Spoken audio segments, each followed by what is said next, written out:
All devices on an IPv4 network need a 32-bit logical address in order to communicate. This 32-bit logical IPv4 host address consists of a network portion or network ID on the left and a host portion or host ID on the right. The length of these depends on the size of the network. Larger networks will have a longer host portion. A network can be thought of as a range of addresses. All devices on the same network have the same bit pattern for their network ID, but they will have a different host ID. Some addresses in this range are reserved and have a special name and meaning. For example, the first address in the range is used to identify the network itself and cannot be assigned to any host. It is referred to as the network address. The last in the range is called the broadcast address and is used to send a message to all devices on the network at once. It also cannot be assigned to any host. All the IP addresses between the network and the broadcast addresses make up the usable or valid host range and can be used to address the hosts on the network. Let's take a look at how these addresses are determined. In order to forward data, a device needs to know what network it's on. Using their host IP address, their subnet mask, and a process called binary ANDing, a device can find what's referred to as the network address. This address represents the network to which the host belongs and will be slightly different than its host IP. To do this, the device compares their host IP and their subnet mask bit for bit. If the bit values are both a binary 1, the result is a binary 1. If one or both of the bit values is 0, the result is a binary 0. Let's take a look at an example. Let's say we have a PC with a host IP address and a subnet mask of 192.168.2.38/24, and we'll use ANDing to find the network address of the host. Here's the host IP in binary. Here's the subnet mask in binary. If we compare them bit for bit, we can see that a 1 and a 1 results in a 1 and a 1 results in a 1, a 0 and a 1 results in a 0 and a 1 results in a 0, and so on until we have compared all 32 bits. Notice that the last octet is all binary zeros.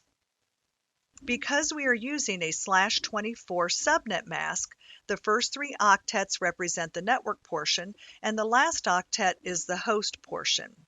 Network addresses will always have binary zeros in their entire host portion, however long it is. In this case, the last 8 bits. If we convert to dotted decimal, we can see that this host belongs to the network 192.168.2.0/24. Now let's determine the broadcast address for this network, which is used to send a message to all devices on the network at once. Whereas the network address had all binary zeros in the host portion, the broadcast address will have all binary 1s.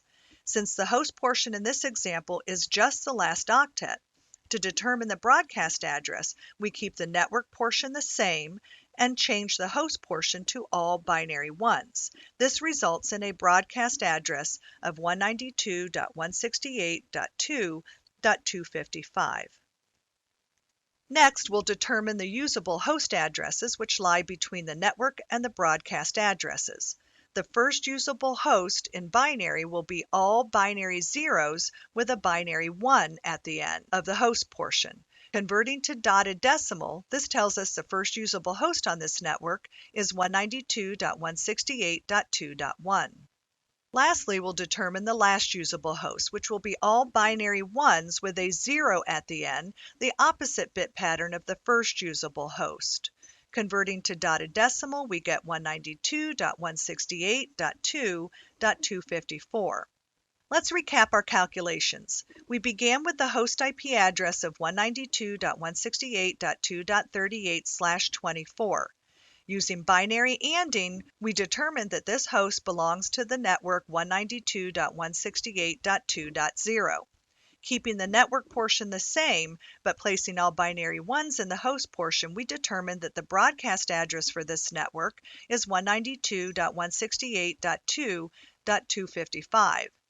Again, keeping the network portion the same but changing the host portion, we determined that the usable host range for assigning addresses to devices on this network is 192.168.2.1, which is one number up from the network address, and 192.168.2.254, which is one number down from the broadcast address. You can see that our original host IP address falls within this range. Things to keep in mind when working with IPv4 addresses. All IPv4 host addresses are 32 bits in length. A portion of the address represents the network that the host belongs to, and that starts at the left.